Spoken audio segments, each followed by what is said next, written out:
Hello friends, welcome to way to study smart. आज के इस वीडियो में हम बात करेंगे सीजी बीएससी नर्सिंग 2023 का क्वेश्चन पेपर के सलूशन की। दोस्तों, कल मैंने एक वीडियो बना करके आपको फिजिक्स के सलूशन के बारे में एक्सप्लेन किया था, बट वहाँ पे हमने डिस्कस किया था आपके साथ 21 क्वेश्चन से लेकर के 30 तक। क्योंकि वीडियो हमारा बहुत लंबा न बन जाए इसलिए मैंने इसको दो पार्ट में ब्रेक किया हुआ है। तो आज के इस वीडियो में हम बाकी के जो क्वेश्चन हैं उनको हम सॉल्व करके आपको बताएंगे।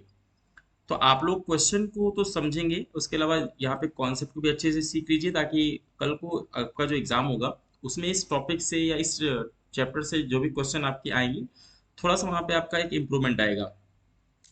ओके, तो आइए स्टार्ट करते हैं। तो देखिए, हमारा जो पहला क्वेश्चन है आज का, ये 31। इसमें क्वेश्चन में क्या लिखा हुआ है, कह रहा है a plano convex lens fits exactly into a plano concave lens, है ना। फिर आगे बोला their plane surfaces are parallel to each other. मतलब आपको ये तीनों तक की लाइनों को बड़े ध्यान से समझना है।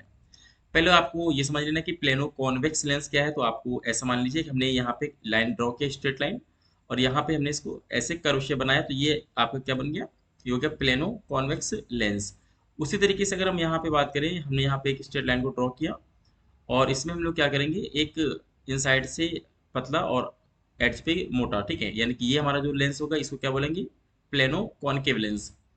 अब ये जो दो लेंस हैं हमारे, इनको हमें क्या करना, कांटेक्ट में आपस में रखना है। और जैसा कि आगे लिखा भी है कि their plane surfaces are parallel to each other. तो आइए देखते हैं इसको कैसे हम लोग यहाँ पे कांटेक्ट में रखेंगे।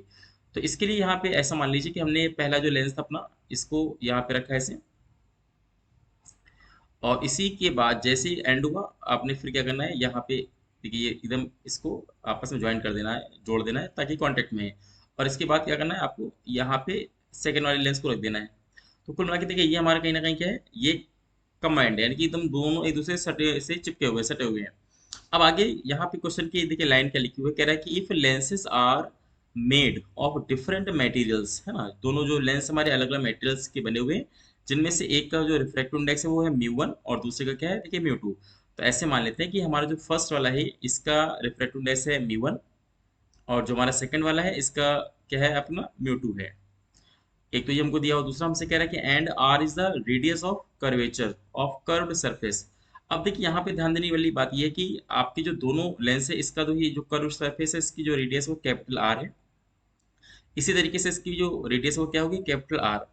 अब बता रही कि जो हमारा ये प्लेन है, यानी ये जो सरफेस है, इसका देखिए हमारा रेडियस क्या है। तो आप जानते हैं कि इसके दोनों किनारे आपके कभी मिलेंगे नहीं, क्योंकि ये स्ट्रेट है। तो इसका हमेशा रेडियस या फोकल लेंथ हम क्या मानते हैं, इन्फिनिटी। तो ये आपका इन्फिनिटी हो जाएगा, और इसी तरीके से इसकी जो रेडियस है वो देखिए क्या हो जाएगी, वो इन्फिनिटी हो जाएगी, ठीक है नहीं। तो आपको ये दोनों चीजें अच्छे से क्लियर। अब आपसे देखिए लास्ट में क्या बोल रहा है, कह रहा है कि then find the focal length of the combination, कि आपको कॉम्बिनेशन का फोकल लेंथ क्या होगा। पहले एक चीज तो ये समझ लीजिए आपकी, अगर हम दो लेंस को कंबाइन करते हैं तो कॉम्बिनेशन के फोकल लेंथ कैसे निकालते हैं। इसका फॉर्मूला आप जानते हैं कि 1/f इक्वल टू क्या होता है, तो होता है 1/f1 प्लस 1/f2, है कि नहीं। तो यहाँ पे ये हमारा देखिए फॉर्मूला होता है। अब आपको सिर्फ ये ध्यान देना है कि हमें अगर 1/f1 और अगर 1/f2 के हम यहाँ पे वैल्यू को निकाल लेते हैं, तो सिंपल से हम इनको ऐड कर देंगे। तो आइए हम यहाँ पे कैसे निकालेंगे, देखिए। अब ये 1/f1 का मतलब क्या है, ये आपका पहले लेंस की यहाँ पे बात हो रही है, और 1/f2 का मतलब क्या है, देखिए सेकंड लेंस की बात हो रही है।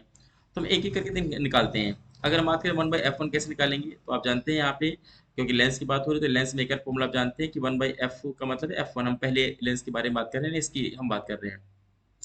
तो इसका देखिए बेसिक फॉर्मूला क्या होता है, म्यू-1, है ना, यानी कि रिफ्रैक्टिव इंडेक्स -1। और यहाँ पे आप जानते हैं 1/r1 और -1/r2 होता है, यानी कि 1/f इक्वल टू म्यू-1 और सेकेंड ब्रैकेट में 1/r1 माइनस 1/r2। ये तो हमारा बेसिक लेंस मेकर फॉर्मूला होता है।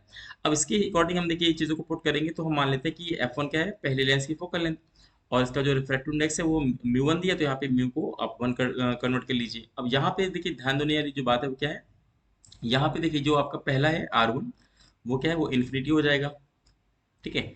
और जो दूसरा आपका है वो देखिए क्या होगा, वो आपका R के बराबर यानी R2 को हम R मानेंगे। और ये भी ध्यान दीजिए, क्योंकि इसका जो देखिए सर्कल है वो लेफ्ट में कंप्लीट हो रहा है ना। अगर लेफ्ट में कंप्लीट हो रहा है तो ये क्या है, देखिए ये यानी कि इसके लेफ्ट में पड़ रहा है, तो इसको हमेशा नेगेटिव मान के चलेंगे। तो जो आर है उसको क्या लिखना है, माइनस का आर मान के को चलना है। ये चीज़ आपको अच्छे से समझ लीजिए, क्योंकि साइन कन्वेंशन का बहुत ध्यान दिया जाता है यहाँ पे, है ना। तो आर वन को तो हम इन्फिनिटी मान लेंगे, लेकिन आर टू जो है वो आर के बराबर तो है, बट उसको हम नेगेटिव साइन के साथ लेके चलेंगे। तो उससे क्या होगा, ये नेगेटिव और ये नेगेटिव देखिए क्या हो जाएंगे, दोनों पॉजिटिव बन जाएंगे। तो फाइनली हम ये कह सकते हैं कि हमारे पास जो वन बाई एफ वन आया वो कितना आएगा, देखिए ये आएगा म्यू वन माइनस वन, और यहाँ पे आपको आएगा सिर्फ वन बाई आर आ जाएगा, है ना। क्योंकि आपका ये पूरा टर्म क्या होगा, वन बाई इन्फिनिटी के अंदर जीरो होता है, इसको हटा दीजिए, तो यहाँ पे सिर्फ क्या होगा, वन बाई आर। ये देखिए आपने निकाल लिया, वन अपॉन एफ वन की वैल्यू को निकाल लिया। अब इसी तरीके से यहाँ पे आ जाइए, अगर हम वन बाई एफ टू को निकालेंगे तो यहाँ पे one upon F two equal to क्या आ जाएगा, देखिए यहाँ पे म्यू माइनस वन, यानी कि यहाँ पे हो जाएगा आपका म्यू टू माइनस वन। और सेकंड ब्रैकेट में देखिए क्या होगा, one upon R one minus का वन बाई आर टू होता है। उसी तरीके से आप फिर देखेंगे आर वन हमारा कितना हो जाएगा, वो तो इन्फिनिटी हो जाएगा। और आर टू देखिए हमारा क्या है, ये आर है, और इस बार ये पॉजिटिव होगा, ठीक है। क्यों पॉजिटिव होगा, क्योंकि आप देख लीजिए इसका जो सर्कल है वो कहीं ना कहीं राइट में बन रहा है, ये देखिए, है ना। तो इसका जो देखिए यहाँ पे क्या होगा, ये हमारा राइट तरफ, हम इसको पॉजिटिव मानते हैं। तो इसका मतलब ये हुआ कि यहाँ पे हम अगर बात करें तो इस तरीके से हम देखेंगे कि हमको यहाँ पे आर वन तो हमारा इन्फिनिटी हो जाएगा, आर टू क्या होगा, प्लस आर। तो अगर प्लस आर यहाँ पे है और ये तो ऑलरेडी माइनस का साइन है बीच में, तो यानी कि हमारा माइनस और प्लस का मल्टीप्लाई क्या होगा, माइनस आएगा। तो यहाँ पे one by F two equal to क्या आएगा, देखिए ये आपका हो जाएगा म्यू टू माइनस वन, और यहाँ पे आपको मिल जाएगा वन अपॉन आर, यानी कि सॉरी माइनस का वन बाई आर, ठीक है। ये माइनस क्यों सुनना है आपको, क्योंकि ये तो फॉर्मूले में बीच में माइनस लगा रहता है, बट यहाँ पे आर टू इस बार प्लस आ रहे हैं, क्योंकि इसका जो हमारा सेंटर है वो राइट में पड़ रहा है। तो इस तरीके से आपने इसको इक्वेशन नंबर टू मान लिया। तो हमारा एक तो यहाँ पे होगा, बस इनको सिंपल से ऐड कर दीजिए, ऐड करने से हमारा क्या होगा, वन पॉइंट एफ वन आपका निकल के आ जाएगा, और यहाँ से आपको बाद में एफ निकाल लेंगे। अब यहाँ पे देखिए आइए हम लोग स्टार्ट कर देते हैं कि हम लोगों को जो निकालना है, तो यहाँ पे क्या आएगा, one upon F is equal to, तो यहाँ पे वन बाय एफ वन और प्लस में वन बाय एफ टू। अगर हम वैल्यू को पुट करेंगे तो देखिए वन अपॉन एफ वन की वैल्यू क्या थी, म्यू वन माइनस वन है, और इंटू में वन अपॉन आर है, तो यहाँ पे आप आर से नीचे डिवाइड कर दीजिए। उसके बाद देखिए यहाँ पे क्या प्लस आप लगाइए, वन अपॉन एफ टू की देखिए वैल्यू क्या है, तो म्यू टू और माइनस वन है। उसके बाद यहाँ पे क्या माइनस का वन बाई आर, तो देखिए मैं यहाँ पे ले लेता हूँ माइनस का वन बाई आर। अब देखिए माइनस की वजह से ये साइन कैसा हो जाएगा, ये माइनस हो जाएगा, यानी अगली स्टेप में मैं आपको करके दिखा देता हूँ कि जो अपना वन बाई एफ निकल के आया, यहाँ से क्या होगा, पहले ब्रैकेट में म्यू वन माइनस वन रहेगा, अपॉन आर आ जाएगा, और यहाँ पे बीच में अब क्या आएगा, देखिए माइनस आ जाएगा, है ना, क्योंकि आपका ये माइनस यहाँ पे आ जाएगा।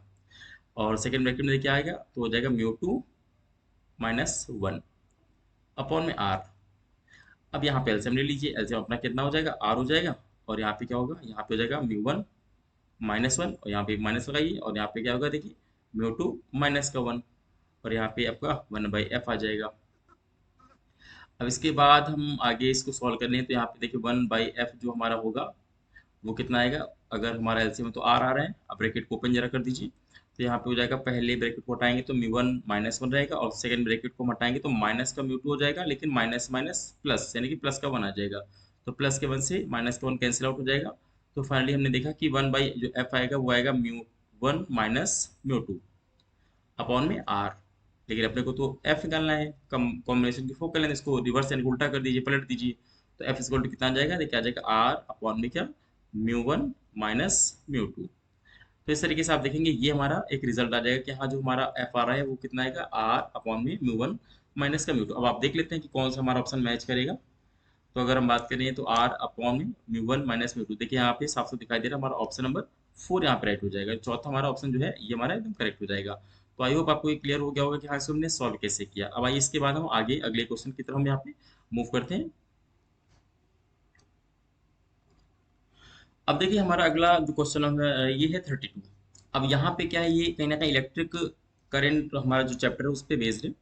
इसमें देखिए क्या कह रहा है, इसमें हमसे कहा जा रहा है कि in the arrangement shown in figure the current through 5 ohm resistor is, है ना, मतलब आपको बताना है कि ये जो 5 ओम है बीच वाला रजिस्टर, इसमें कितनी करंट फ्लो कर रही है, इसको देखिए बताना है। अब आपको मैं बताऊं, अभी आपको मैं सिर्फ पेपर का सोल्यूशन करा रहा हूँ, तो अब आपको मैं बता देता हूँ कि देखिए इसको दो या तीन मेथड से हम कर सकते हैं। कई बच्चे क्या है केवीएल अप्लाई करेंगे, है ना, किरचॉफ का वोल्टेज लॉ अप्लाई करेंगे, वहां से भी आपका आंसर आ जाएगा। उसके अलावा जो बच्चे हैं, कुछ बच्चे हमारे मेथड से जो मैं अभी करने वाला हूँ उससे यहाँ पे इसको यूज़ करेंगे। देखिए अपना तरीका ये होना चाहिए कि हमारा क्वेश्चन जल्दी बन जाए और सिंपल आसान तरीके से बन जाए। तो यहाँ पे मैं केवीएल तो मेरे को भी पता है कि हाँ केवीएल से आप निकाल सकते हैं, बट यहाँ पे केवीएल का मैं इस्तेमाल नहीं करूंगा। ठीक है, मैं यहाँ पे आपको तरीका दूसरा बताऊंगा, उसको यहाँ पे ध्यान से समझिए। आपको क्या करना है सर्किट में, जैसे मान लीजिए आपने देखा दो बैटरी यहाँ लगी हुई है ना, यहाँ पे 12 वोल्ट की बैटरी है, यहाँ पे देखिए 12 वोल्ट की बैटरी। आप किसी एक बैटरी को थोड़ा ध्यान से समझिए। एक बैटरी को मैंने ले लिया, अब आप जानते हैं एक बैटरी अगर आपने लिया तो 12 वोल्ट की सपोज बैटरी है, तो ये जो छोटा टर्मिनल है यहाँ पे हमेशा इसको एक जीरो मान लीजिए कि यहाँ पे जीरो पोटेंशियल है, क्योंकि एक बैटरी किसी भी सर्किट में जब बहुत सारी बैटरीज होती हैं तो एक बैटरी आप कहीं से भी चूज कर लो, वहां पे छूट रहती है कि उसके नेगेटिव में आप जीरो मान सकते हो।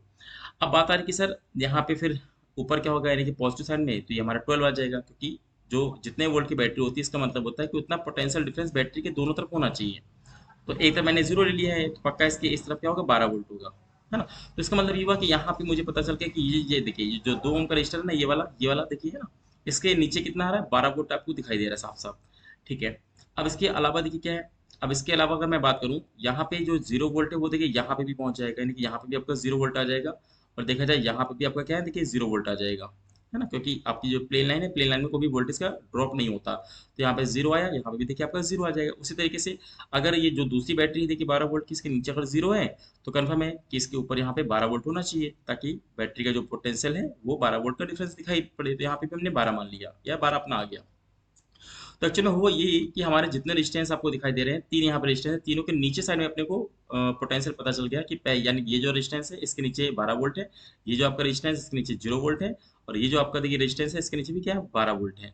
अब बचा इसके ऊपर, यानी कि दूसरे साइड में हमारा पोटेंशियल क्या है, तो ये देखिए हमने को अपने को नहीं पता, है ना।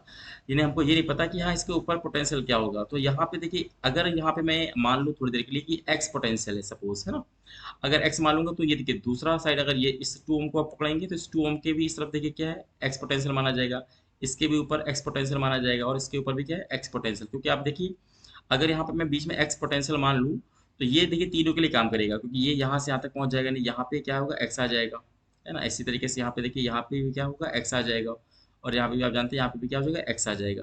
तो अभी देखिए मैंने क्या किया, यहाँ पे मैंने एक्स मान लिया, मैंने यहाँ पे मान लिया कि यहाँ पे हमारा एक्स पोटेंशियल आपको दिखाई दे रहा है। ठीक है, चलिए। अब अगर आपने एक्स पोटेंशियल मान ली तो अब यहाँ से है क्या, एक्चुअली जो हम पोटेंशियल मानते हैं इसको एक्स तो माना है, ठीक है, लेकिन यहाँ पे ध्यान दीजिए, हम ये मानते हैं कि सबसे बड़े यानी कि हाई वैल्यू का, यानी सबसे बड़ी वैल्यू का, अगर सबसे बड़ी वैल्यू का है तो पक्का यहाँ से तीनों ब्रांचेस में आपकी करंट फ्लो करेगी।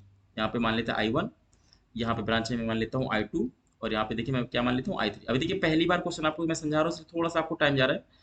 जब ये अगर आप मेरी प्रोसेस यानी कि प्रॉपर क्लासेस करेंगे ना, तो ये आपको 2 सेकंड तो नहीं कहूंगा, ये कि 20 सेकंड के अंदर ये आपको फटाफट क्वेश्चन लग जाएगा।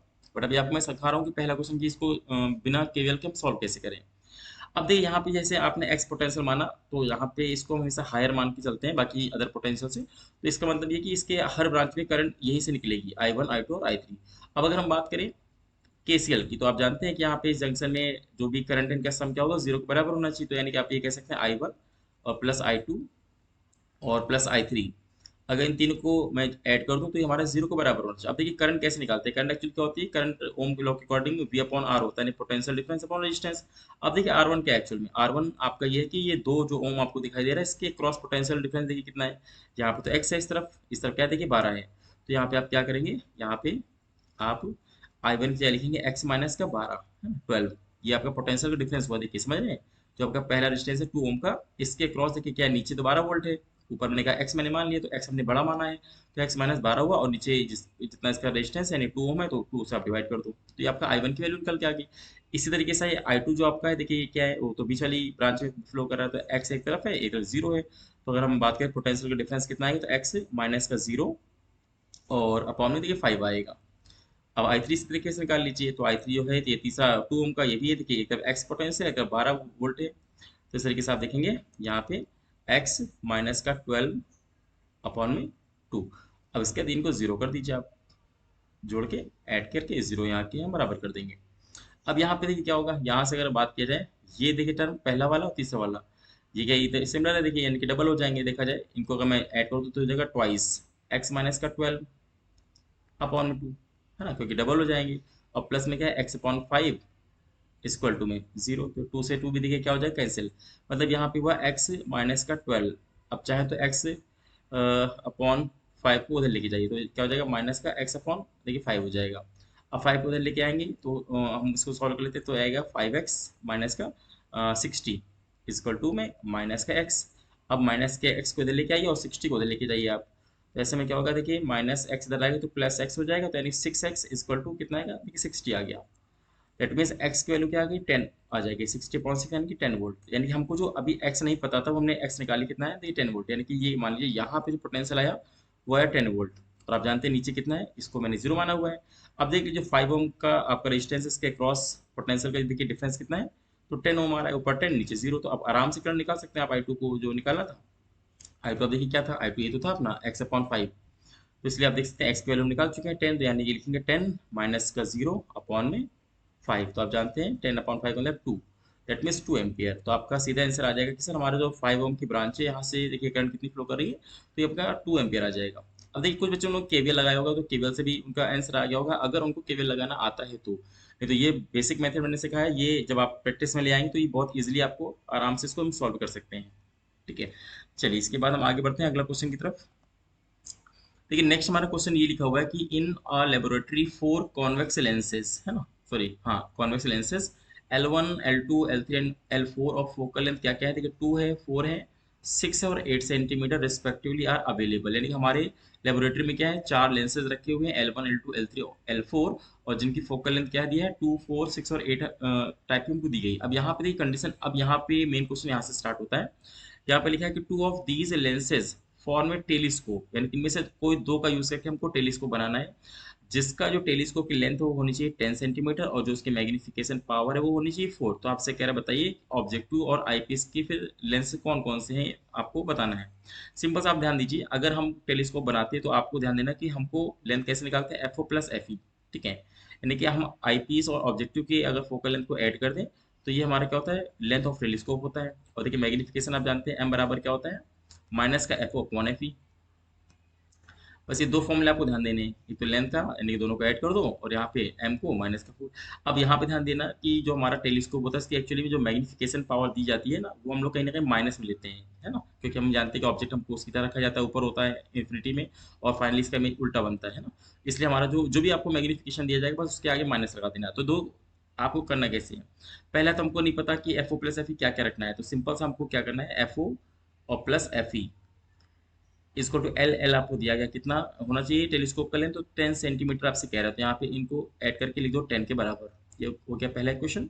और दूसरा देखिए क्या होगा, माइनस का F O upon F E जो है इसको टू एम होता है, इसको लिख दो माइनस के 4 के बराबर। ठीक है, तो यहाँ से माइनस कैंसिल होगा, यानी कि एफ ओ इक्वल टू क्या आ गया, देखिए 4 एफ ई आ जाएगा। तो ये आपको सेकंड इक्वेशन मिल गया, सेकंड रिलेशन से। अब इसको उठा के एफ ओ की वैल्यू को उठा के रख दो पहले इक्वेशन में, तो जहाँ पे एफ ओ है वहाँ पे हम 4 एफ ई लिखेंगे, तो यहाँ पे क्या होगा, देखिए 4 F E plus F E equal to 10 होगा, तो 4 प्लस 1 कितना हो 5, 5 एफ ई इक्वल टू 10 हो गया। तो यहाँ पे एफ ई इक्वल टू क्या आ जाएगा, देखिए 10/5 यानी कि 2 आ जाएगा। दैट मीन्स जैसे हमने पता किया कि हाँ एफ यानी आई पीस का जो होगा फोकल लेंथ वो होगा 2 सेंटीमीटर। तो एफ ओ कितना होगा भाई, एफ ओ तो 4 एफ ई था, तो यानी एफ ओ की वैल्यू क्या आ जाएगी, 4 × 2 यानी कि 8 सेंटीमीटर। दैट मीन्स हमको अगर टेलीस्कोप बनाना है अकॉर्डिंग टू द क्वेश्चन, तो हमको मालूम चल के एक हमको लेना होगा 2 सेंटीमीटर की फोकल लेंथ का आई पीस, और एक हमको लेना होगा 8 सेंटीमीटर का। अब आप देख लीजिए 2 वाला कौन सा था, L1 था, तो यहाँ पे L1 हो जाएगा, और 8 वाला देखिए कौन सा है, तो L4 है, यानी कि L4 यानी कि हमारा कॉम्बिनेशन क्या बनेगा, L1 और L4। तो L1 L4 यानी कि ऑप्शन नंबर बी देखिए ये आपका राइट हो जाएगा। तो आई होप आपको ये क्लियर हो गया हो कि हाँ इस क्वेश्चन को हमें सॉल्व कैसे करना है। ठीक है, चलिए इसके बाद आगे मूव करते हैं अगला क्वेश्चन में। अब देखिए ये क्वेश्चन क्या है, यहाँ पे एक्चुअल में कहा गया है कि हमारे पास टू पेंडुलम है ना, टू पेंडुलम ऑफ लेंथ, एक की लेंथ है 121 सेंटीमीटर और दूसरे की देखिए लेंथ क्या है 100 सेंटीमीटर, स्टार्ट्स वाइब्रेटिंग इन फेज, यानी कि जब दोनों सेम फेज में थे तब उन्होंने स्टार्ट किया। एट सम इंस्टेंट, कुछ टाइम के बाद क्या हुआ, the two are in phase, दोनों अभी भी फेज में है। The minimum number of vibrations of the shorter pendulum, यानी कि जो छोटा वाला पेंडुलम है जिसकी लेंथ छोटी है उसका नंबर ऑफ वाइब्रेशन पूछ रहा है कि after which the two are again in phase at the mean position.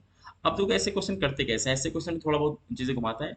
आपको पहले तो ये पता होना चाहिए कि हमारा जो सिंपल पेंडुलम है इसके टाइम पीरियड का एक्चुअली फॉर्मूला क्या होता है, तो आप जानते हैं कि टी इक्वल टू होता है 2 पाई, और यहाँ पे लिखेंगे अंडर रूट एल अपॉन जी। अब देखिए 2 पाई क्या है, कांस्टेंट है, जी भी आप जानते हैं constant acceleration due to gravity है। तो कुल मिला के हमारा जो टी है वो क्या होता है, directly proportional to under root L, है ना, ये आपको पता है। अब क्योंकि यहाँ पे दो पेंडुलम की बात कर रहा है तो यहाँ पे 1 और 2 मानना पड़ेगा। तो इसका अगर मैं बात करूँ कि फॉर्मूला क्या बनेगा, तो देखिए फॉर्मूला बनेगा कि T1/T2 is equal to under root, एक साथ मैंने लगा लिया, और यहाँ पे लिखेंगे L1/L2। अब L1 क्या है, फर्स्ट पेंडुलम की लेंथ, और L2 क्या है, सेकंड पेंडुलम की लेंथ। तो अगर यहाँ पे मैं सॉल्व करके आपको दिखाऊं, तो यहाँ पे देख लीजिए कि हमारा जो T1/T2 हमारा आएगा, इसका रेशियो क्या आएगा। यहाँ पे L1 का मतलब है 121 लिख लीजिए, सेंटीमीटर है, और जो L2 है वो कितना अपना, वो है हमारा 100 सेंटीमीटर। अब सेंटीमीटर से सेंटीमीटर कैंसिल हो गया। अब 121 का जो स्क्वायर रूट है वो होता है 11, और 100 का क्या होता है, ठीक है, 10।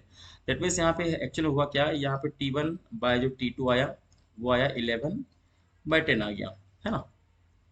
तो हम अगर क्रॉस मल्टीप्लाई भी कर दें तो आप ये देखेंगे 10 और T1 इज इक्वल टू 11 और T2। अब देखिए यहाँ पे हमको एक रिलेशन यानी कि आ गया कि देखिए 10 T1 क्या है, T1 देखिए कौन सा था, आप पहले पहचानिए। T1 था आपका यहाँ पे लॉन्गर वाला, क्योंकि आपका T1 मतलब L1 क्या, देखिए 121 आपका लॉन्ग लेंथ है, इसी को कौन रिप्रेजेंट कर रहा है, तो T1, तो यानी कि हमारा ये है कि आपका लॉन्गर वाला है। और देखिए ये T2 क्या चीज़ थी, ये आपका शॉर्टर वाला है। तो अब आपको पता है कि हाँ, अगर हमारा जो लॉन्गर वाला जब वो 10 यहाँ पे कहीं ना कहीं वाइब्रेशंस कर चुका हो, ऐसे में हमारा जो शॉर्टर वाला है वो 11 वाइब्रेशन यहाँ पे कर लेना चाहिए। अगर ऐसा है तब जाकर हम मानते हैं दोबारा फिर से सेम फेज में आ जाएंगे। तो यहाँ पे भी बोला minimum number of vibration of shorter. तो देखिए शॉर्टर वाला कितना है, तो शॉर्टर वाला कम से कम 11 करना है, ये देखिए 11 आ रहा है कि शॉर्टर वाला हमारा 11 यानी कि 11 अगर यहाँ पे वाइब्रेशन कर लेता है तब जाकर के ये आपके लॉन्गर वाले के बराबर होगा, यानी कि हम उसको सेम फेज में मान लेंगे। तो इसका मतलब ये हमारा होगा आंसर नंबर, यानी कि बी आएगा 11। ये हमारा हो जाएगा शॉर्टर का 11 हमारे वाइब्रेशन होनी चाहिए, ताकि दोबारा से वो सेम फेज में आ जाए, ठीक है। तो ये आपका हो गया क्वेश्चन नंबर 34। अब आइए इसके आगे हम लोग बढ़ते हैं। अगला है क्वेश्चन नंबर 35। इसमें एक्चुअल में क्या पूछा गया, इसमें कह रहा है कि particle moves along a circle of radius 20/पाई। यानी कि ऐसा मान लीजिए कि हमारे पास ये क्वेश्चन एक सर्कुलर मोशन से पूछा गया है। हमारे पास ये सर्कल है, और सर्कल का आपको देखिए रेडियस क्या दिया है, आपको आर दिया है 20/पाई। तो यहाँ पे जो डेटा हमको दिया है उसको हम लोग लिख लेते हैं यहाँ पे। तो आर इक्वल टू हमको यहाँ पे दिया है 20/पाई, और ये मीटर में दिया है यूनिट। फिर बोल रहा है कि विद कांस्टेंट टेंजेंशियल एक्सेलरेशन, ठीक है। फिर if the velocity of particle is 80 metre per second, यानी कि जो आपको v दिया है जब वो मोशन कर रहा था, तो v आपको दिया है 80 मीटर पर सेकेंड आपको दिया है। वो भी कह रहा है at the end of the second revolution. ये चीज आपको इंपॉर्टेंट थोड़ा ध्यान दीजिए कि ये आपका जो स्पीड आया है 80 मीटर पर सेकेंड, ये क्या है, ये आपके दो रिवॉल्यूशन कंप्लीट होने के बाद ऐसा हुआ है। आफ्टर मोशन हैज बिगन, है ना। और ये भी आप जानते हैं मोशन जब बिगन हुआ होगा तो पक्का उस समय हमारी इनिशियल स्पीड वो तो जीरो रही होगी, यानी कि जो आपका जीरो रहा होगा। अब आपसे फाइनली पूछा क्या है, कह रहा है द टेंजेंशियल एक्सीलरेशन कितना होगा, यानी कि आपको ए पूछ रहा है। अब देखिए यहाँ पे आपको करना क्या है, यहाँ पे दो चीज आपको ध्यान देना है। पहले तो देखिए अगर हमारा पार्टिकल दो रिवॉल्यूशन कंप्लीट कर चुका है, आप अच्छे जानते हैं, अगर आपसे मैं पूछूं ये हमारी स्ट्रेट लाइन है, ठीक है, एक कंप्लीट हमारा रिवॉल्यूशन अगर मैं यहाँ पे कर रहा हूँ, तो आप जानते हैं एक कंप्लीट रिवॉल्यूशन में क्या होता है, कितना एंगल यहाँ पे पूरा होता है। तो आप बोलेंगे सर या तो 360 डिग्री होता है, या फिर होता है 2 पाई। आप अगर रेडियन में करेंगे तो ये 2 पाई आ गया लेकिन वो क्या कर रहा है, वो 2 रिवॉल्यूशन यहाँ पे कंप्लीट कर रहा है। तो यहाँ पक्का है कि हमारा जो एंगुलर डिस्प्लेसमेंट आया, यानी कि ऐसे कह सकते हैं थीटा, वो आपका हो जाएगा 4 पाई। ये चीज ध्यान देना कि हमारा लीनियर डिस्प्लेसमेंट की बात यहाँ पे नहीं कर रहा हूँ, यहाँ पे मैं एंगुलर की बात करूँ कि कितना एंगल उसने यहाँ पे कवर किया। तो यहाँ आपका एक तो थीटा आ जाएगा 4 पाई आ जाएगा। पहली चीज तो ये होगी, है ना, थीटा आपको मालूम चल गया। दूसरा ये भी चीज है कि आपको अगर वो सर्कुलर मोशन कर रहा है तो आप एंगुलर वेलोसिटी निकाल लो। अगर स्टार्टिंग में उसने स्टार्ट किया था तो देखिए स्टार्टिंग में उसकी एंगुलर वेलोसिटी है ओमेगा नॉट, तो जीरो हो जाएगी, 0 रेडियन पर सेकेंड, क्योंकि वो रेस्ट से स्टार्ट कर रहा था। ऐसा उसने मतलब आपको समझाया कि हाँ आफ्टर बिगन, उसके बाद अब आपको ओमेगा निकालना है। अब ओमेगा कैसे निकालते हैं, तो आपको यहाँ पे आर देखिए दिया हुआ है और वी यहाँ पे आपको दिया है, और आप जानते हैं दोनों का रिलेशन क्या होता है।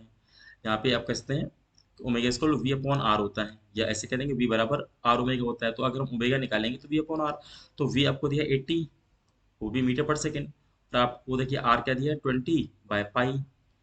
तो ये देखिए 20 से 80 आपका 4 टाइम में चला जाएगा, और ये आपका पाई ऊपर चला गया, यानी कि हम ये कह सकते हैं ओमेगा हमारा कितना आ रहा है, देखिए ओमेगा हमारा आ रहा है 4 पाई। तो हमारा ओमेगा यहाँ पे दिया है, ओमेगा नॉट दिया और थीटा दिया। अब आप एक काम करिए, यहाँ पे अल्फा निकाल लीजिए। अगर अल्फा निकालेंगे तो देखिए इक्वेशन कैसे लगाएंगे, तो थर्ड इक्वेशन होती है मोशन की, एंगुलर मोशन में, वो निकाल लीजिए। ओमेगा नॉट का स्क्वायर ऐसे लिखिए, omega square equal to omega not का स्क्वायर प्लस 2 अल्फा और थीटा। क्योंकि ओमेगा नॉट हमारा जीरो, इसको छोड़ दीजिए, और ओमेगा कितना है देखिए 4 पाई, तो 4 पाई का स्क्वायर कितना होगा देखिए 8 पाई स्क्वायर यहाँ लिख लीजिए। और यहाँ पे ये तो जीरो हो गया अपना, तो यहाँ पे क्या होगा 2, अल्फा अपने को निकालना है, और आप जानते हैं थीटा की वैल्यू क्या आई, देखिए 4 पाई आई है ना। तो अब यहाँ पे देखिए क्या होगा, यहाँ पे पाई से इसका स्क्वायर कैंसिल हो गया, तो देखिए 4 का डबल 8 हुआ, 8 से 8 पूरा कैंसिल हो गया, यानी कि अल्फा देखिए हमारा कितना आ गया, अल्फा आ गया पाई आ गया, पाई रेडियन पर सेकंड स्क्वायर, हमारा ये अल्फा निकल के आ गया। अब अपने को ए निकालना है। अगेन आप जानते हैं ए का अल्फा से क्या होता है रिलेशन, ए बराबर आर अल्फा। अब आप यहाँ पे देखिए लिखिए दोबारा से, आर की वैल्यू होती है 20/पाई, और अल्फा आपका कितना निकल के आया, देखिए अल्फा यहाँ पे निकल के आ रहा है यहाँ पे पाई। तो यहाँ से अगर देखा जाए, नहीं नहीं देखिए यहाँ पे एक्चुअली देखिए थोड़ा सा मिस्टेक हो गया, अपने को यहाँ पे ओमेगा का स्क्वायर करना है। देखिए ओमेगा कितना है 4 पाई, तो 4 पाई का स्क्वायर करें तो 4 का स्क्वायर 16 होता है, ना कि 8। यहाँ पे आप 16 करिए तो 16 करिए यहाँ पे, और पाई स्क्वायर बिल्कुल है ना। तो यहाँ पे पाई से इसका स्क्वायर गया, और यहाँ पे 4 का डबल 8 होता है, तो 8 से तो 16 टू टाइम चला जाएगा, यानी कि आप ये कह सकते हैं कि अल्फा हमारा 2 पाई आ गया। तो यहाँ पे अल्फा को हम यहाँ पे 2 पाई लिखेंगे, तो पाई से पाई कैंसिल कर दीजिए। तो अब 20 की डबल कितना 40, यानी कि हमारा जो ए आया है वो कितना आएगा, देखिए 40 आ जाएगा, और यूनिट क्या होगी, तो मीटर पर सेकंड स्क्वायर हो जाएगा। तो इस तरीके से आपने देखा कि हमारा जो आंसर आएगा वो आएगा 40 मीटर पर सेकंड स्क्वायर, जो कि ऑप्शन नंबर हमारा सेकंड यहाँ पे देखिए राइट हो जाएगा। तो इस तरीके से आप देखिए 35 का क्वेश्चन का जो सोल्यूशन है वो हमने आपको सॉल्व करके बताया। अब यहाँ पे देखिए एक चीज जो मैं आपको बता रहा हूँ, बराबर 5 क्वेश्चन से, वो आप देख रहे होंगे कि मैं एक एक पॉइंट्स को आपके साथ डिस्कस कर रहा हूँ। यहाँ पे बिल्कुल भी कैलकुलेटर का इस्तेमाल जो बहुत ज़्यादा हार्ड कैलकुलेशन होगी उसमें भले ही करूंगा, बट जो नॉर्मल कैलकुलेशन वो आपके सामने मैं करके दिखा रहा हूँ, ताकि आपको इसी माने जो कैलकुलेशन है वो भी आपकी स्ट्रांग हो, है ना, ताकि कैसे मल्टीप्लाई हुआ, डिवीजन हुआ, कुछ भी हुआ, इसके अलावा जो बेसिक कॉन्सेप्ट है वो भी मैं आपको एक एक करके समझा रहा हूँ, ताकि कल को जब आप तैयारी करते हैं, या कभी भी आपके मतलब जो भी छोटे भाई बहन होंगे, या कभी भी आपको अच्छे से तैयारी करनी, तो आपको एक एक चीज़ इसी तरीके से पूरा स्टार्टिंग से लेके चलना है, ठीक है। अब आइए इसके बाद हम आगे बढ़ते हैं, अगला क्वेश्चन हमारा ये है। अब देखिए हमारा अगला क्वेश्चन ये है, इलेक्ट्रिक डाइपोल पे बेस्ड है। यहाँ पे आपसे पूछा गया है कि the electric dipole sorry electric potential at a, मतलब आपको ए पे क्या निकालना है, इलेक्ट्रिक पोटेंशियल निकालना है, और due to electric dipole of dipole moment P.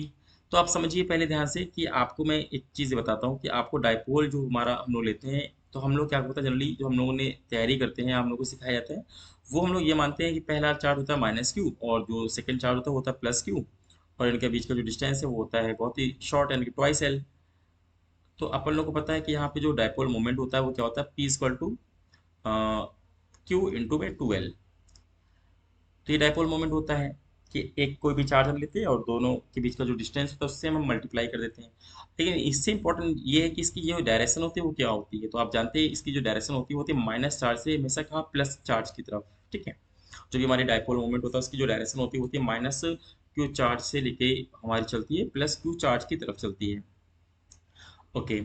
अब यहाँ पे क्या है कि अगर इसी मान लेते हैं हमारे पास कोई डाइपोल दिया हुआ है, अब इसी यानी कि पहला माइनस क्यू मान के चलते हैं, सेकंड हमारा प्लस क्यू होता है। अगर इसी लाइन पे कहीं हमारा कोई पॉइंट होता है जहाँ पे पोटेंशियल हो या इलेक्ट्रिक फील्ड हो, इसको कहा जाता है एक्सियल पॉइंट। बट अगर हम डाइपोल के परपेंडिकुलर साइड में निकालते हैं इसको क्या बोलते हैं, इक्वेटोरियल पॉइंट, ये आपने अच्छे से पढ़ा होगा। और लेकिन इनके बीच में अगर कहीं पे हम निकाला जाता है इलेक्ट्रिक फील्ड या इलेक्ट्रिक पोटेंशियल, वो हमारा होता है जनरल पॉइंट। बट यहाँ पे एक्चुअली हम लोग जो निकालते हैं जनरल पॉइंट में, वो देखिए एंगल कहाँ से लेते हैं, वो एंगल हम लोग लेते हैं यहाँ प्लस वाले यानी कि इसकी तरफ से। लेकिन यहाँ पे देखिए क्वेश्चन में उल्टा दिया गया, क्वेश्चन में आपको जो एंगल दिया वो माइनस के साइड से दिया गया है। तो ये चीज़ आपको ध्यान देना कि जनरल पॉइंट, पहले तो ये देख लीजिए कि जनरल पॉइंट की वजह से हमारा पोटेंशियल निकालते कैसे। देखिए वी बराबर आपका फॉर्मूला होता है के का मतलब वही 9 × 10⁻⁹ होता है, या फिर 1/4 पाई एप्सिलॉन नॉट होता है। तो यहाँ पे के लिखिए, और आप यहाँ पे लिखेंगे P/r², और यहाँ पे लिख लीजिए कॉस थीटा। ये देखिए जनरल पॉइंट के लिए पोटेंशियल का फॉर्मूला होता है कि K P cos theta by R square. अभी थीटा क्या चीज़ है, ये एंगल है, लेकिन ये एंगल मैंने आपको जैसे कि बताया कि ये एंगल होता है प्लस चार्ज की तरफ से होना चाहिए ये। तो यहाँ पे हमको देखा कि हमारा जो भी एंगल दिया है, ये तो दिया माइनस के चार्ज की तरफ, तो आपको ये एंगल लेना पड़ेगा। देखिए अगर ये एंगल मैं पूछूं कितना होगा, देखिए तो आप जानते हैं स्ट्रेट लाइन का पूरा एंगल 180 होगा, इसमें से 60 कम कर दीजिए, तो यहाँ पे आएगा 120। दैट मीन्स कॉस थीटा की वैल्यू होगी 120 आपको रखनी होगी। तो अगर आप इसको रखेंगे तो देखिए क्या आएगा, के पी बाई आर स्क्वायर, और यहाँ पे कॉस 120 की वैल्यू आपकी होती है माइनस का साइन 30, यानी कि माइनस का 1/2, यहाँ पे 2 नीचे लगा लो ऐसे। तो कुल मिला के देखिए हमारा जो आता है या आना चाहिए, हमारा पोटेंशियल कितना आना चाहिए, ऊपर के पी आना चाहिए, नीचे 2r² आना चाहिए, लेकिन माइनस के साथ। ये भी मैं आपको बता दूं, लेकिन यहाँ पे देखिए हम अगर ऑप्शन को चेक करें तो ऑप्शन में ऐसा हमको कहीं दिख नहीं रहा। पहला ऑप्शन है के पी बाई आर स्क्वायर, दूसरा K P by R square minus का, third K P by 2r², और चौथा है के पी बाई टू आर, यानी कि मेरे हिसाब से आपका जो ऑप्शन है वो तो अभी फिलहाल थर्ड होगा, ठीक है, क्योंकि यहाँ पे केवल माइनस का ही इशू दिख रहा है। बाकी ऐसा, बाकी जो कॉन्सेप्ट है वो तो आपका करेक्ट है। बाकी अगर इसमें ऑप्शन में कहीं मिस्टेक हो तो मेरे हिसाब से देखिए टू नहीं होना चाहिए, जो फोर्थ ऑप्शन है ना, यहाँ पे ऊपर का जो टू है ये मिसिंग होना चाहिए, लेकिन नहीं होना चाहिए, क्योंकि अगर आपको टू ऊपर भी है नीचे भी तो आपस में कैंसिल आउट हो जाएंगे। तो उससे बेटर है कि उसको देना चाहिए माइनस का K P by R square. But यहाँ पे क्योंकि मैंने देखा कि माइनस भी आना चाहिए इंपॉर्टेंट टर्म है, तो इस तरीके से हम ये देख सकते हैं कि यहाँ पे आपका जो आंसर आएगा वो कितना आएगा, वो आएगा के पी बाई टू आर, इसका ऑप्शन नंबर थर्ड आपका यहाँ पे मैच करेगा, ठीक है। या तो अगर आपसे मैं पूछूं कि ये जो एंगल है, या इसको ऐसे याद रखिए कि जो एंगल होता है ये डायपोल मोमेंट की जो डायरेक्शन होती है वहां से एंगल हम लोग लेते हैं, ठीक है। जैसे आप जानते हैं कि डायपोल तुम्हारा इधर होता है माइनस चार्ज से प्लस चार्ज, तो ये आपकी डायपोल डायरेक्शन होती है पी, और आपको निकालना है जनरल पॉइंट पे, तो ये आपका जो भी होता है थीटा, ये कहीं ना कहीं क्या होता है डायपोल मोमेंट की डायरेक्शन से होता है। बट हमारा जो क्वेश्चन दिया यहाँ पे आपको पूछा जाए कि डायपोल मोमेंट की जो डायरेक्शन वो क्या है, तो माइनस का जो चार्ज है वो तो राइट में है, और प्लस का चार्ज आपका लेफ्ट में, तो आपका डायपोल मोमेंट इधर है। देखिए आपके डायपोल मोमेंट की जो डायरेक्शन वो इधर है, तो आपको ये एंगल डायपोल मोमेंट से साथ ही आपको लेना है, तो यानी कि एंगल अभी भी क्या होगा, देखिए 120 बनेगा। तो ये आपका जो एंगल बनेगा ये 120 बनेगा, तो इसको अगर आप पुट करेंगे तब जाके आपको इस तरीके से ऑप्शन नंबर जो भी आएगा थर्ड, अगर मैग्नीट्यूड की बात करेंगे तो v बराबर K P by R two R square आपको मिल जाएगा। ओके, आई होप आपको इतनी बात समझ में आ गई होगी। अब इसके बाद चलिए आगे बढ़ते हैं। अगला हमारा जो क्वेश्चन है क्वेश्चन नंबर 37। इसमें देखिए क्या करना है, इसमें आपसे कह रहा है कि भाई the length of potentiometer wire is 5 metre, यानी कि आपको पोटेंशियोमीटर जो वायर है वो आपको देखिए दिया है 5 मीटर। कल भी मैंने आपको इसी मतलब एक जो इसी वीडियो में आपको मैंने कल भी एक पोटेंशियोमीटर पे ही क्वेश्चन कराया था, वो भी आप एक बार देख लीजिएगा ताकि उसको भी थोड़ा सा आपको आइडिया लग जाएगा यहाँ क्वेश्चन को कैसे सॉल्व करना है। तो देखिए यहाँ पे पोटेंशियोमीटर की जो लेंथ है वो आपको दिया 5 मीटर। अब यहाँ पे इंपॉर्टेंट चीज ये है कि आपसे कह रहा है कि an electron in this wire experience force, यानी कि आपका जो इलेक्ट्रॉन है वो फोर्स एक्सपीरियंस कर रहा है कितना, 4.8 और 10⁻⁻⁹ न्यूटन। और कौन, इलेक्ट्रॉन, तो इलेक्ट्रॉन का चार्ज भी आप जानते हैं कि क्या होता है 1.6 और 10⁻⁻⁹ कूलॉम होता है। तो एक्चुअली में इसको देने के पीछे पर्पस क्या था, यहाँ से आप इलेक्ट्रिक फील्ड निकालिए पहले कि हमारा जो इलेक्ट्रॉन है इस पे कितना इलेक्ट्रिक फील्ड उसको फील हो रहा है। तो अगर इलेक्ट्रिक फील्ड की बात करेंगे, आप जानते हैं फोर्स अपॉन चार्ज होता है, फोर्स आपका है 4.8 और 10⁻⁻⁹ अपॉन में चार्ज कितना है 1.6 और 10⁻⁻⁹ तो माइनस का 19 से ही कैंसिल हुआ, और ये देखिए आपका 4 टाइम चला जाएगा, सॉरी 3 टाइम्स है ना। पॉइंट से पॉइंट हटा दीजिए तो 16 का ट्रिपल होता है 48। तो इस तरीके से आप देखें कि जो हमारा इलेक्ट्रिक फील्ड आया है वो कितना आएगा, वो आएगा 3।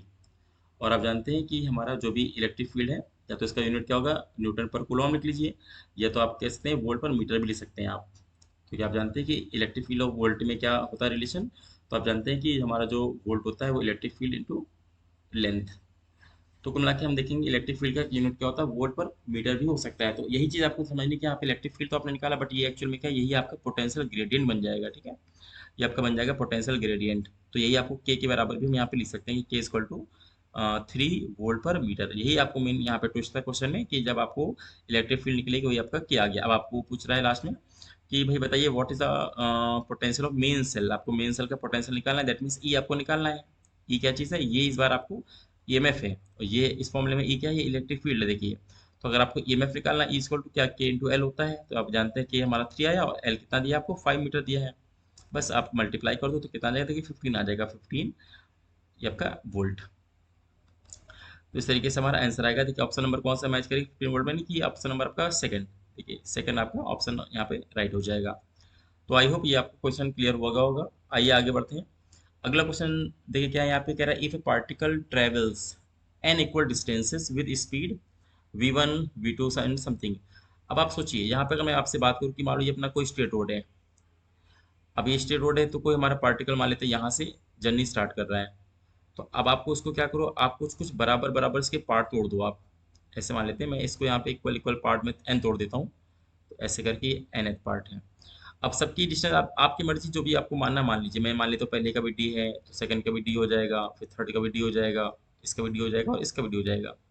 लेकिन ये कह रहा है कि हर एक सेम डिस्टेंस को क्या क्या हो रहा है, v1 स्पीड से, फिर v2 स्पीड से, v3 स्पीड से, v4 स्पीड से, और एंड सो ऑन आपको वी स्पीड से ट्रैवल करना है। तो आपसे कह रहा है बताइए एवरेज स्पीड हमारी क्या होगी, व्हाट इज एवरेज स्पीड। तो सिंपल से आप जानते हैं कि एवरेज जो स्पीड होती है वी, वो क्या होती है, total distance upon total time. तो अगर हम बात करें टोटल डिस्टेंस मतलब कि D plus D plus D plus करें तो आपका एन डी आ जाएगा, है ना, एन टाइम्स डी आ जाएगा अपॉन टोटल टाइम का मतलब क्या है कि T1 plus T2 plus T3 and so on. ऊपर का तो देखिए एन डी हमारा सेम रहेगा क्योंकि हमने सारे डिस्टेंसेस को ऐड किया। अब नीचे देखिए T1 का मतलब क्या है कि पहले वाले मतलब कहीं ना कहीं स्लॉट में टाइम, तो आप जानते हैं टाइम बराबर क्या होता है डिस्टेंस अपॉन स्पीड। जो T1 है वहां पे आप लिख सकते हैं कि डी अपॉन V1। ऐसे यहाँ पे आ जाइए, अगला हो जाएगा सेकंड स्लॉट यानी कि डी अपॉन V2। ऐसे क्या होगा डी अपॉन V3। ऐसे आपका एंड सो ऑन हो जाएगा। तो आपका जो एवरेज स्पीड आया ना V, तो देखिए क्या होगा V आप अगर आप निकालेंगे तो ऊपर तो एन डी आया, नीचे से भी देखिए क्या है डी आप कॉमन कर लीजिए, तो डी अगर आप कॉमन करेंगे तो ब्रैकेट के अंदर क्या आएगा देखिए 1/V1 plus 1/V2 plus 1/V3 and dot dot 1/Vn। अब डी से डी आपका कैंसिल हो गया, इसलिए मैंने कहा था जो आपको मानना है आप डिस्टेंस मान लीजिए, आगे चल को कैंसिल हो जाएगा। अब इसके बाद हमको क्या निकालना है देखिए एवरेज स्पीड यानी कि निकालना है। तो यहाँ से आप देख सकते हैं कि अगर हमको ऑप्शन चेक करें तो यहाँ पे तीन ऑप्शन तो वी वी वी के फॉर्म में है, चौथा है वी 1/V के फॉर्म में। तो इसका मतलब ये कि एक काम करिए, मैं आपको बता दूँ इस पूरे ग्रुप को इधर लेके आइए, तो इस पूरे ग्रुप को इधर लेके आएंगे तो क्या हो जाएगा 1/V1 plus 1/V2 plus 1/V3 और 1/Vn, ये आपका इधर आ गया। ठीक है, यानी कि इसको इधर मैं लेके जा रहा हूँ और एन को इधर की इधर लेके आ जाइए। तो उसमें वही एन ऊपर था तो यहाँ पे क्या होगा 1/n आ जाएगा, यानी आगे इसको लिख लीजिए 1/n। अब आपको इधर क्या करना है, इसको मैंने यानी कि एन को और इसको इधर लेके आना है और बी को इधर शिफ्ट कर देना है। तो ये भी आपका बी ऊपर है तो इधर क्या आ जाएगा देखिए 1/v आ जाएगा। तो कुल मिला के हम देखेंगे 1/v किसके इक्वल आ गया, तो 1/n और ब्रैकेट में 1/v1 plus 1/v2 plus 1/v3 and so on. इस तरीके से हम देखेंगे तो हमारा ऑप्शन नंबर देखिए फोर्थ, ये जो चौथा हमारा ऑप्शन दिख रहा है ये आपको राइट दिखाई देगा कि हमारा ये जो ऑप्शन नंबर 4 है ये एकदम मैच कर जाएगा। चलिए इसके बाद आगे बढ़ते हैं, अगला क्वेश्चन हमारा 39। इसमें देखिए क्या हो रहा है, इसमें पूछा गया कि the ratio of longest wavelength corresponding to Lyman and Balmer series. देखिए कल भी मैंने जो वीडियो आपको बना के दिया था उसमें भी कहीं ना कहीं ये हाइड्रोजन स्पेक्ट्रम की बात कर रहा था, तो आपको मैंने स्पेशली बता दिया था कि 1/लैम्डा का जो फॉर्मूला होता है वो होता है आर और in the bracket 1/n1 square minus 1/n2 square, ये आपका हाइड्रोजन स्पेक्ट्रम का फॉर्मूला होता है। अब क्योंकि यहाँ पे देखिए दो कंडीशन दी है, एक तो लाइमन आपको दिया हुआ है, एक आपको बामर दिया हुआ है, तो आइए उसी के हिसाब से हम यहाँ देख लेते हैं। पहले हम लाइमन की अगर बात करें तो लाइमन के लिए कंफर्म हो गया कि पहला यानी कि N1 तो फिक्स हो जाएगा 1, है ना। उसी तरीके से यहाँ पे अगर हम बात करें इस तरफ बामर की हम बात कर लेते हैं, तो आप जानते हैं कि बामर सीरीज में क्या होता है, हमारी जो पहली ऑर्बिट है N1 वो होती है 2, यानी कि सेकंड ऑर्बिट में इसको लोड क्या आना है। अब यहाँ पे ध्यान दीजिए कि हमारा जो दूसरा ऑर्बिट है वो क्या होना चाहिए, N2। यहाँ पे भी हमको समझना है क्या होना चाहिए और यहाँ पे भी हमको समझना है क्या होना चाहिए, N2 कितना होना चाहिए। अब इसके लिए हमको क्या करना है, क्वेश्चन को ध्यान से पढ़ना है। इसमें लिखा था लॉन्गेस्ट वेवलेंथ, ठीक है, यानी कि सर्वाधिक लंबी तरंग दैर्ध्य। इससे क्या पता चला कि अगर हमको मैक्सिमम वेवलेंथ यहाँ पे लेनी है तो इसका मतलब मिनिमम एनर्जी, यानी कि आप जानते हैं ई बराबर एस सी बाई लैम्डा होता है। तो अगर हमारी वेवलेंथ मैक्सिमम है तो पक्का एनर्जी मिनिमम, यानी कि एनर्जी सबसे कम रिलीज होनी चाहिए। एनर्जी सबसे कम कैसे रिलीज होगी, जब उसके जस्ट ऊपर वाले ऑर्बिट से हम नीचे आए तब। तो इससे क्या होता है कि अगर हम जस्ट ऊपर वाली ऑर्बिट से नीचे आएंगे तो हमारी एनर्जी सबसे कम उस समय रिलीज होती है, तो पक्का है वेवलेंथ हमारी क्या होगी सबसे ज़्यादा हो जाएगी। तो यहाँ पे इसका मतलब कि N2 में क्या होगा, 1 के बाद बताइए 1 से ऊपर क्या होता है, तो 2 होता है, तो N2 यहाँ पे 2 हो जाएगा। जबकि बामर में क्या होता है N1 अगर 2 है तो N2 आपका 3 हो जाएगा। बस अब आप निकाल लो, यानी कि 1/लैम्डा अगर मैं निकालूँ लाइमन का तो एल छोटा सा बना लो, यहाँ पे आर रहने दो, आर हो जाएगा। अब देखिए N1 तो 1 होता है तो 1 का स्क्वायर तो 1 होता है, यानी 1/1 माइनस और 2 का स्क्वायर 4 होता है, यानी 1/4। तो यहाँ पे देखें अगर 1/लैम्डा एल इक्वल टू कितना आया, एल आया, और यहाँ पे एल से हो जाएगा 4। इधर देखिए ऊपर 4 इधर 1, यानी 4 माइनस 1 3 आएगा, है ना। तो यानी कि हम लैम्डा अगर एल निकालेंगे तो हमारा जो लैम्डा एल अपना निकल के आएगा, तो लैम्डा एल आ जाएगा 4/3 आर। ठीक है, 4/3 आर, ये अपना आ गया लैम्डा एल, इक्वेशन नंबर 1। उसी तरीके से आपको क्या करना है, यहाँ पे निकालना बामर के लिए। तो अगर बामर के लिए निकालना है तो यहाँ पे हो जाएगा कि 1/लैम्डा बामर, यहाँ पे निकालिए, यहाँ पे आर आ जाएगा, और N1 का मतलब जब 2 है तो 2 का स्क्वायर 4, यानी 1/4, और माइनस 1/N2 का स्क्वायर, तो N2 आपका 3 है तो 3 का स्क्वायर 9 हो जाएगा। तो यहाँ पे अगर देखेंगे आर आया, एल्सियम क्या है इस बार 36 आएगा, 9 और 4 का एल्सियम हो जाएगा 36, 9 आपका इधर आया और 4 आपका इधर, तो 9 माइनस 5 आया। इस तरीके से आप देखेंगे यहाँ पे। तो अगर लैम्डा बामर हम निकालें तो यहाँ पे जाएगा 36/5 आर, 36/5 आर। बस हमने दोनों निकाल लिया। अब आपको पूछ रहा है था रेशियो पूछा गया है, यानी कि लैम्डा एल और लैम्डा बी का। तो लैम्डा एल भाई लैम्डा अगर हम बी निकालें यहाँ पे तो यहाँ पे हो जाएगा 4/3 आर। हम नीचे आ जाइए, यहाँ पे क्या होगा 36/5 आर। आर से आर कैंसिल हुआ। अब देखिए 4 के बगल में क्या आएगा, 4 के बगल में आपका 5 आ जाएगा, और 36 इंटू में 3 आ जाए तो 4 से 36 तक कितने बार जाएगा, तो 9 टाइम्स जाएगा। तो हमारा देखिए आंसर क्या आएगा, ऊपर 5 आ जाएगा, नीचे हो जाएगा 27। दैट मीन हमारा जाएगा 5/27 आ जाएगा बामर और लेमन सीरीज का रेशियो। तो यानी 5/27 का मतलब हुआ आपको ऑप्शन में देखिए सेकंड। ठीक है, तो हमारी जो ऑप्शन नंबर सेकंड है ये हमारा एकदम राइट हो जाएगा। ओके, चलिए इसके बाद हम आगे बढ़ते हैं और इसके बाद हम पढ़ते हैं लास्ट क्वेश्चन। अब देखिए ये चीज़ आप समझ लीजिए अच्छे से कि अब यही आपका लास्ट क्वेश्चन है। जो सी जी बीएससी नर्सिंग का पेपर हुआ था 2023 में, उसमें केवल 20 क्वेश्चन आए थे, तो आपको मैंने लगभग एक एक करके सारे मैंने करा दिए। अब आपको लास्ट क्वेश्चन देखिए, समझिए क्या कह रहा है इसमें। ये क्वेश्चन एक कैपिलरी से आया हुआ है। अभी कि कैपिलरी क्या एक्चुअली कॉन्सेप्ट क्या है, कि मान लेते हैं ये अपना कोई ये कंटेनर है, ठीक है, और इसमें हमने यहाँ पे क्या किया, यहाँ पे कोई लिक्विड को फिल कर दिया। तो अभी लिक्विड में एक्चुअली में दो चीज़ आपको ध्यान देनी है। एक तो इसका हर एक लिक्विड का अपना एक सरफेस टेंशन होता है, तो यहाँ पे टी में मान लेता हूँ, और उसकी अपनी डेंसिटी होती जानती हैं आप लोग, रो मानते हैं अपन लोग। तो यहाँ पे क्या है, अगर आपको यहाँ पे किसी कैपिलरी को आपने डिप किया, तो क्या होता है, डिपेंड करता है कि कैपिलरी और लिक्विड में आपका एंगल ऑफ कांटेक्ट कितना बन रहा है। तो अगर ये 90 से बिलो है, तो यहाँ पे क्या होता है, हमारा लिक्विड राइज कर जाता है ऊपर तक, यहाँ तक कहीं राइज करेगा, तो इसकी हाइट अपन लोग एच मान लेते हैं। तो इनमें एक रिलेशन होता है कि हाइट कैसे पता लगाएंगे। तो देखिए हाइट का हमारा जो फॉर्मूला होता है किसी कैपिलरी का, वो होता है 2t cos थीटा, है ना, 2t cos थीटा अपॉन में r और रो और g। अभी आर क्या है, ये आर आपका कैपिलरी का रेडियस होता है, और वो आपका होता है डेंसिटी ऑफ लिक्विड।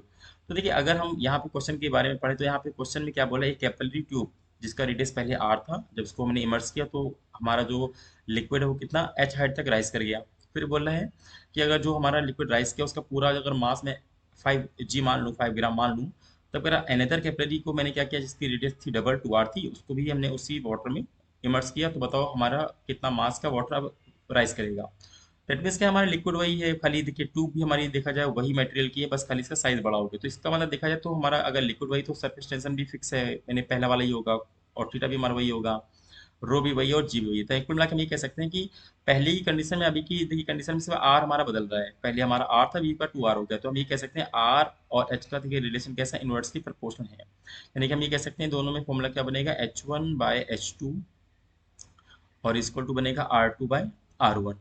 अब देखिए बाद में जो हमारा किया गया कैपिलरी, उसका रेडियस क्या है, 2r किया गया, तो यहाँ पे R2 की जगह लिख दो आप 2r, और R1 की जगह आप r लिख दो। H1 आप जानते हैं पहले h हाइट तक राइस हो रहा था, यहाँ पे h कर दो, H2 हमको सपोज निकालनी है। अब r से देखिए r कैंसिल हो जाएगा, और हम यहाँ पे H2 अगर निकालें तो H2 देखिए कितना आएगा, तो आएगा h/2 आ जाएगा। मतलब ये कि जैसे आपने देखा कि हमने यहाँ पे रेडियस को डबल किया कैपिलरी के, तो हमारा हाइट पहले से आधा हो गया। इससे फायदा क्या होता है, इससे फायदा हमको मास निकालने में मिलेगा। पहले देखिए अब हमको कंडीशन मालूम हो चुकी, क्या पहले हमारा जो ट्यूब था उसकी देखिए रेडियस क्या थी, आर थी, और उसमें हमारा हाइट कितना था, एच था।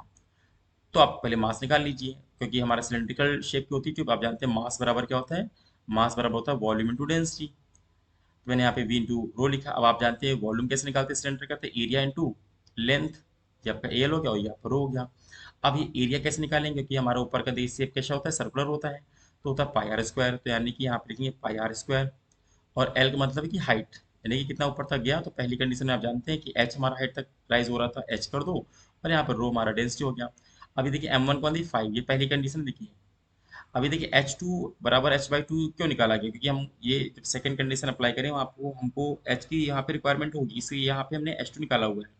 तो आप देखो जब H2 निकाल लिए, तो अब आप फिर से वापस से पहली कंडीशन में आ जाओ कि पहले मास का फॉर्मूला क्या होगा, तो मास बराबर में वॉल्यूम इंटू डेंसिटी। तो वॉल्यूम कैसे निकालते हैं सिलेंडर का, तो एरिया इंटू लेंथ, और वापस से रो, है ना। अब ये एरिया कैसे निकालेंगे, सर्कल है तो पक्का है पाई आर स्क्वायर होगा, आर आपका रेडियस है स्टार्टिंग वाला, और आपकी जो हाइट है वो एच हाइट तक चल रहा था, यहाँ पे इसको लिखा, इसको 5 कर दिया, आपका इक्वेशन नंबर 1 हो गया। अब देखिए सेकंड कंडीशन क्या है, हमको इस बार मास नहीं पता, मास अपने को निकालना है। हाँ ये अगेन पता है कि हमको एरिया इस बार कैसे निकालेंगे, पाई आर स्क्वायर होता है, लेकिन इस बार रेडियस क्या है देखिए डबल किया गया है ना। यहाँ पे देखिए जो R2 है वो कितना है, देखिए 2r है, तो इसका अगर हम निकाले पाई आर स्क्वायर, तो पाई लिखेंगे, आर स्क्वायर को देखिए 2r के स्क्वायर देखिए क्या होगा, तो 4r स्क्वायर आ जाएगा। ओके, यहाँ पे देखिए 4r स्क्वायर क्यों किया, कि जो हमारा रेडियस है डबल 2r हो चुका है, तो उसका स्क्वायर करेंगे तो 4r स्क्वायर हो जाए, तो पाई स्क्वायर एरिया हुआ। और देखिए हाइट कितना है, हाइट पहले से आधा हो जाए, यानी h/2 कर दीजिए यहाँ पे। ठीक है, जो हमारा H2 आ रहा है वो h/2 आ रहा है, तो इतना हमारा वॉल्यूम हो गया, और यहाँ पे रो से डिवाइड कर दो। तो अब आप ये देखेंगे कि पहले तो ये 2 से हमारा ये 4 2 टाइम चला जाएगा। अब 2 को आप पहले तो आगे ले आओ, तो 2 हमने आगे लिया है, तो यहाँ पे हम लिखेंगे पाई आर स्क्वायर एच और रो, है ना, इक्वल टू एम। आप जानते हैं ये जो हमारा डेटा इतना लिखा है, देखिए क्वेश्चन नंबर 1 को ध्यान से देखिए, किसके बराबर है, देखिए 5 के बराबर दिया हुआ है। अगर ये 5 के बराबर दिया, दैट मीन्स क्या होगा, m इक्वल टू आपका आ जाएगा 2 इंटू में 5। अब अगर मैं मल्टीप्लाई यहाँ पे कर दूंगा तो 5 इंटू 2 यानी कि 10 आ जाएगा, 10 ग्राम। तो इस तरीके से आप देखेंगे कि हमारा जो सेकंड कंडीशन है उसमें हमारा जो लिक्विड राइस करेगा उसका जो मास होगा वो कितना होगा, देखिए 10 ग्राम होगा। यानी कि हमारा जो ऑप्शन नंबर यहाँ पे देखेंगे, ऑप्शन नंबर थर्ड आ जाएगा। ठीक है। तो इस तरीके से हमारे जो भी क्वेश्चंस हैं वो मैंने आपको एक एक करके सारे बता दिए। 1 to 10 मैंने कल बताए थे, आज हमने 11 to 20 बता दिया। तो आपको आई थिंक एक एक क्वेश्चन क्लियर हो गया होगा। तो अगर आपको सारे क्वेश्चन क्लियर हो गए तो प्लीज़ कमेंट बॉक्स में कमेंट करके ज़रूर बताएं कि हाँ, आपको सारे क्वेश्चन क्लियर हो गए। अगर फिर भी कोई डाउट्स होता है, कोई क्वेरी है आपकी, तो आप बिल्कुल पूछ सकते हैं। तो इसके बाद मिलते हैं अगली वीडियो में, इसी तरीके से हम आपको और अच्छा वीडियो में मिलते हैं। तब तक के लिए बहुत बहुत थैंक यू।